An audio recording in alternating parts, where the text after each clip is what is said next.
Welcome, witches. I'm so grateful you decided to pop by today. Park your brooms by the door because now the witch is in.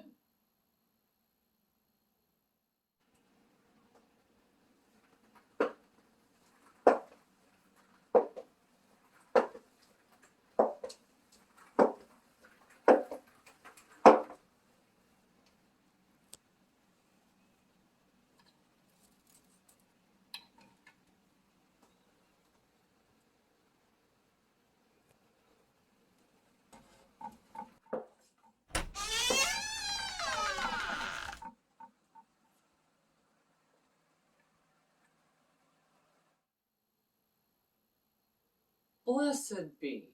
I'm Amelia Noir, and I'm here to share with you my knowledge and experience on all things witchy, like spell casting, potion making, and kitchen witchery, to name a few. And if that sounds like your cup of witch's brew, I'd highly suggest that you subscribe so you don't miss any other witchy content.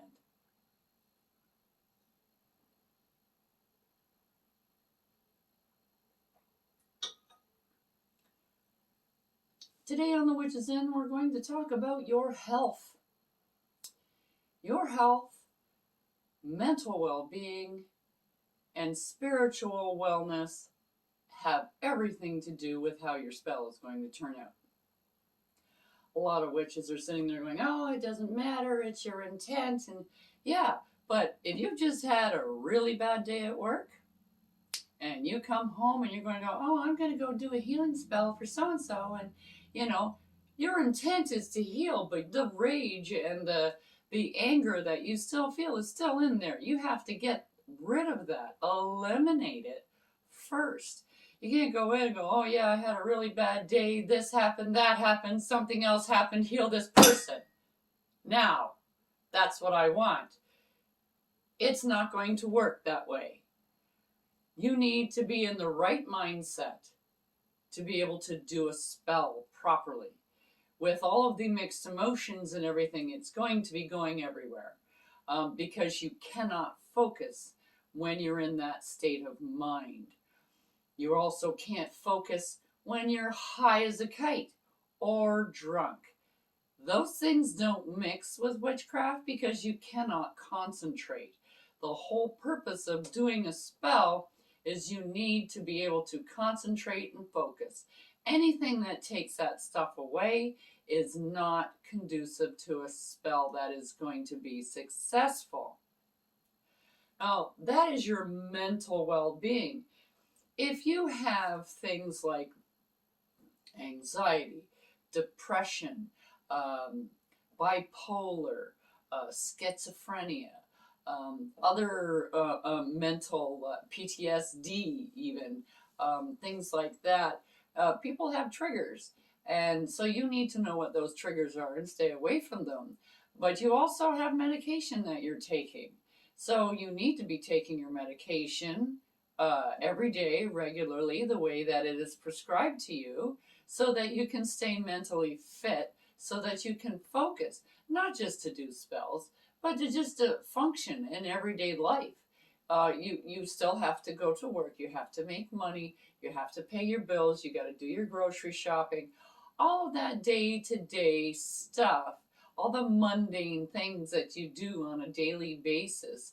You still have to have mental capacity to do them, especially things like driving, working machines, things like that, that a lot of people need in their jobs. So mental health is very prevalent as to how your spell is going to work out. So a lot of witches, they'll, why didn't it work out? Why didn't it work? Well, where are you? Like, what are you thinking about? Oh, well, I'm going through a divorce and I have to move and your mind is not on that spell. It is everywhere else. This is why meditation, I know it's a 4-letter word in the witching community to some people. Meditation. Meditation, in my mind, is the number one thing that you need to do to clear your mind, to help you focus. And it doesn't just clear your mind. Getting that befuddlement out of your head also relieves a lot of stress in the body as well. So it's not just clearing out your head, it's relaxing the body, taking the stress away, because the stress is coming from here. It's what you're thinking. A lot of times it's worry, all of this kind of stuff. That's what creates the stress. It's not okay, yeah, you do get environmental stresses, but not like the mental stresses that some people give themselves. So now that we've kind of gone over that part, the mental part, then there's the spiritual part. Now, I'm not talking about, oh, you have to, go to church every week and you have to do this. No, but you need to be aware in yourself, and I'm not talking about a higher being or anything else. You have to have your own self straight. You need to have self esteem, know what you can and cannot do. You have to have confidence in yourself and in your abilities just to perform everyday functions. If you didn't have confidence in yourself, you wouldn't be able to make yourself a cup of coffee in the morning. Okay, because oh my God, I'm going to burn myself. Is that kettle going to, burst into flames? Or there are a whole lot of things, and you say, oh, that can go overboard. But people are like that. People have very, very real fears, and that's all because deep inside they have no inner strength whatsoever. They don't believe in themselves. They've been told that they're worthless, and they believe it because they've been told it for so long. You need to be good with yourself. Like a very famous person, RuPaul says, if you can't love yourself, how the hell can you love anybody else? And it's totally true. You need to be aware of what your faults are, what your attributes are, what your strengths are. You need to be telling people about them. And it's not bragging if you tell people that, yes, I can do that job, I can do this, this is what I have done in the past. When you are in a position to do something, then yeah, if you need to know what you can and can't do, where your boundaries lie. And if you can't do something, you also need to have the confidence within yourself to say, no, I'm not doing that. I can't do that. I will hurt myself because blah, blah, blah. Like I have a bad back, or I have a herniated disc, or whatever the case may be. There are certain things, that restrictions that people have that they don't mention, and you don't really need to know of it most of the time, but every once in a while there's that little thing.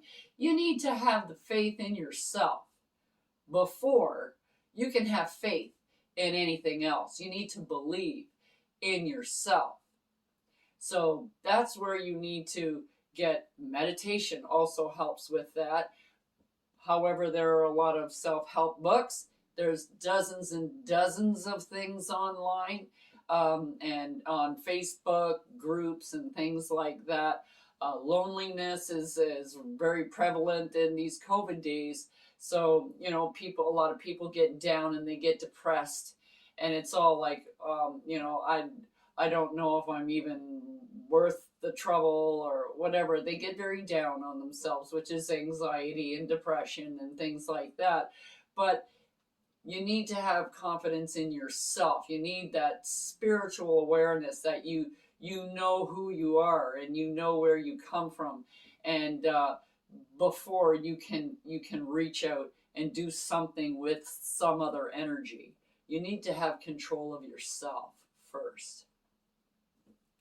So that's the mind and the spirit, and now we're going to go with the body thing.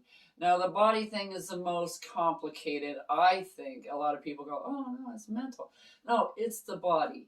As you go through your life, your body changes a number of times. Things happen. You get into car accidents. You get medical conditions. This happens, that happens. Shit happens all the time. Things that you don't expect. It's not like you sat there going, I think I'm going to have a heart attack on Sunday night. That sounds interesting, because that's what happened to me. came out of nowhere, didn't know it, had one, ta-da, thank you very much. And stuff happens like that to you, to me, to everybody else. It doesn't matter who you are. Your health is your health. And sometimes you're sitting there taking good care of yourself. There are people who've never smoked, who have never drank, who have never done recreational drugs, and only take what is prescribed and exactly how it is prescribed to take. And they exercise every day, go to the gym, they eat right, they're vegans or vegetarians, and they don't eat meat, and they're living the best life that you could possibly think of, but yet 28 years old on their jog, their normal morning jog, they drop dead of a heart attack or a stroke or something. You don't know. Just because you think you're doing everything right doesn't mean it's all going to work out good for you. It's not a free pass. Okay, so you have to be taking care of your body. Yes, you have to take care of yourself before you can take care of anyone else. If you're on a flight, they always tell you, put your mask on first and then put everybody else's on. Because if you're falling over, you're not going to be any good to anybody else if you're lying on the floor. Right? So yes, if you're taking medication for irritable bowel syndrome or heart disease, or even if you've just got high blood pressure or cholesterol or something like that, you need to take those medications. Now, what has all of this stuff got to do with witchcraft? If you're not supposed to be doing it if you're sick, well, if you've got like fibromyalgia, or if you've got multiple sclerosis or muscular dystrophy or diabetes, you're sick. That's a disease. It's in your body. You're never going to get rid of that. So does that mean you can't do witchcraft? No, that does not mean you cannot do witchcraft. It is your normal. That's what you're looking for, is your normal. If you're taking your medication and you're getting your exercise and you're eating right and you sleep okay and you're doing well and you feel fine, you got your head in a good place, and your heart's in that place too, and your body is all great, and you just had lunch and you're ready to go, do a spell.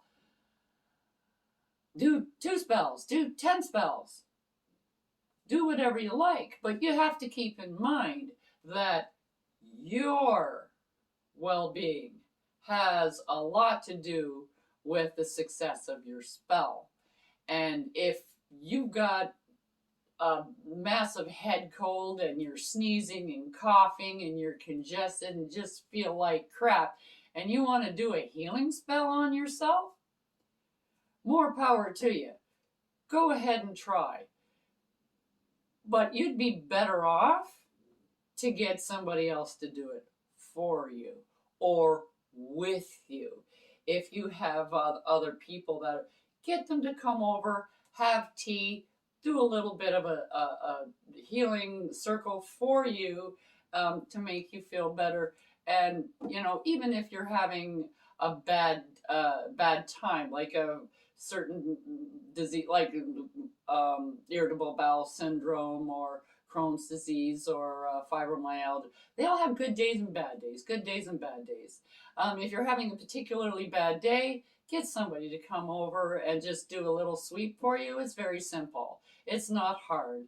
And if you're into healing, you can do long distance healing over the phone or even over Snapchat or Messenger or whatever, Skype, whatever form that you're using. You can do healing. You can do long distance healing. Mental abilities don't have a range. If you're a psychic, you're a psychic. If you can read somebody's mind that is sitting across from you, you can read that same person's mind when they're on the other side of the planet. There is no range for psychic abilities. It's your ability to believe that you can do that. You go, oh my God, that is so far. I'm not going to be able to do that. What's the difference actually between them sitting right there and being on the other side of the planet? you're still picking up the same frequency. If the frequency is out there, you can pick it up, right? Because your brain is a whole lot more powerful than a radio station. And it sends signals out constantly, 24/7, from the second you are conceived and your brain, you have any kind of brain activity until the freaking day that you die and your brain activity stops. You are sending out the same frequency. A lot of different stuff on that frequency, a lot of different information on that frequency, but it is yours. And if somebody knows that frequency, they can get a hold of you rather quickly. And that's why people who live together can, have this kind of ESP thing. And that's why twins, because they were actually conceived together. They're from, like, identical twins are from the same cell even. So yeah, they have a lot closer bond than most siblings or family members do. But you still know those people. And if you're around them a lot and you have the ability, because some people have a natural ability, they don't even have to practice or try or anything, and they can, oh, that's what this is. Oh, I need to stop off and pick up some milk because mom says we're out. How do you know that? I just know. And you do that, and of course it happens. You can get so much farther if you're taking care of yourself. So take care of your mind, your body, and your soul, your heart, your spirit, whatever you want to call it. That energy that is inside you, that you got to keep everything in check. And then you can be an extremely powerful witch, because then you'll be able to collect the energy and you'll be able to form a thought. You will be able to project that intent, and then you'll be able to deliver that energy out much better than when you're in a state of confusion or sickness, or because that's where your focus is. Your whole body is focusing on something else. You need to switch that focus. So, my witches, pay attention to what's going on in your own life before you start trying to do spells for other people or even for yourself. And just know that that could be a reason why some of your spells are not working the way that you want them to. If you're not in a state of mind, then, or you're feeling sick and you're trying to do, doesn't matter what kind of spell, a prosperity spell or a good luck spell, it doesn't really work like it did the last time. Last time it worked great. This time it didn't work so good. So what's the difference? I did exactly the same thing. Difference is you. You need to be prepared. There are a lot of different ways to prepare to do spells. Some people just walk in and think they can, no, it takes preparation. It takes effort. It takes concentration. It takes focus. The more you get all that stuff together, the better the witch you can be. And I think that's what everybody wants, is they just want to be a better person. And if that includes witchcraft in your life, then this is one way to be a better person. This way you can help people and help yourself as well. So witches, I guess that'll be it for today. I just wanted to give you my opinions on how you can make your practice better, and also improve the way you feel about yourself and the way that you see yourself and your own abilities. I think that a lot of witches that are good witches, they have those traits. They are very self-confident and they are very self-aware, and they seem to have clearer minds and a clearer view on things. It's not that they have that, it's that they give that to themselves. It's a gift you give to yourself. And it's the most important gift, because if you don't give to yourself, you can't give to others. So this I give to you, my witches. Have a great day. I hope you're all feeling better. And this leads to, doing something to make your practice enriched and your life more powerful. Till next time on The Witch is In.